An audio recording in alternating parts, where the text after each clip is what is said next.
We can become so busy with the demands of life that we're consumed in the noise of living.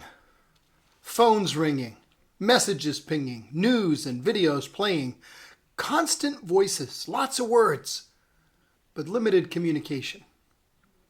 How can you find peace in the sound of silence? Well, before we get into the sound of silence, welcome to Mornings with Bishop Robert. I'm grateful for each one of you who shows up every morning. You know, you're the reason I share these short devotionals. My goal is to introduce people to the Jesus they never knew and help them get to know Him and His Word personally and better. So if our time together today speaks to your heart, let me invite you to like, subscribe, and share with a friend. And grab a cup, lift it up, and let's jump into the lesson today. Yeah, I know. Here I am, pouring forth more words and more sounds, trying to get to silence. It almost seems counterintuitive. But the place we're actually trying to get to is a place of peace, even when surrounded by the sounds of life, not just lack of noise. It's a place of inner silence, of calm in the midst of the storm. You know, thanks to Simon and Garfunkel, even the mention of the sound of silence will evoke memories in many. And that haunting greeting, "Hello, darkness, my old friend." You know, I'm told that Paul Simon locked himself in his family's bathroom night after night in the wake of the assassination of President John Kennedy. He was 22 and grappling with a world caught up in madness, where people ignored important words and made neon gods that would distract them from their pain.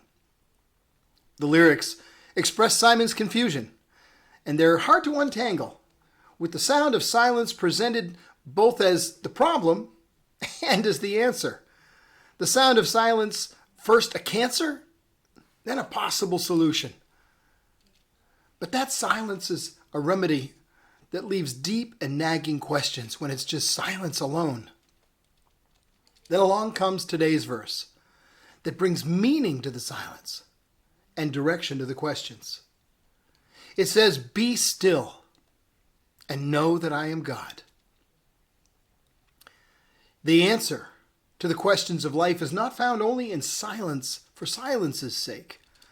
While silent contemplation may be able to eliminate physical noise, it won't answer the questions swirling around inside of us.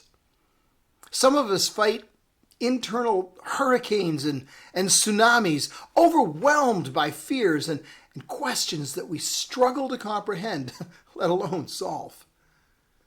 This is where the power of God and the presence of God can enter and take control. You know, a few weeks ago, my son and a group of people were crossing a lake in a small boat. As can happen in many parts of the world, a storm arose without warning. So suddenly, facing 8 to 12-foot waves, the small craft was being tossed wildly around. People were crying, praying, planning what they'd do if the boat sank. Many on the ship were in panic, but some, prepared by both training and experience, maintained their inner peace in the middle of the storm. So how do you prepare for life's storms? Well, I found that the key is a consistent time of prayer and scripture reading. Deliberately making time to sit with God, just like you'd have an appointment with someone else. A time where the agenda is deliberate exposure to Him, His Word, and His Spirit. In fact, many people even refer to this as their quiet time. You know, one of my favorite passages of Scripture is found in the book of Psalms. It says, "For God alone, my soul in silence waits." Why sit in silence and listen for God? Because our hope is found in Him. Because He loves us and enjoys spending time with us. And perhaps most importantly, because He still speaks. And therefore, we should listen. We must listen. He says, "Be still and know that I am God." You know, one night, Jesus and his disciples were crossing the Sea of Galilee when a violent storm arose. Tired from the day of ministry and teaching, Jesus was asleep in the stern. And as the waves were crashing over the boat and filling it with water and threatening to sink it, they woke Jesus in a panic, telling him they were all about to drown. Jesus speaks to the storm with a one-word command: "Silence!" And with that one word, the storm is instantly ceased. No more waves or wind, no more rain.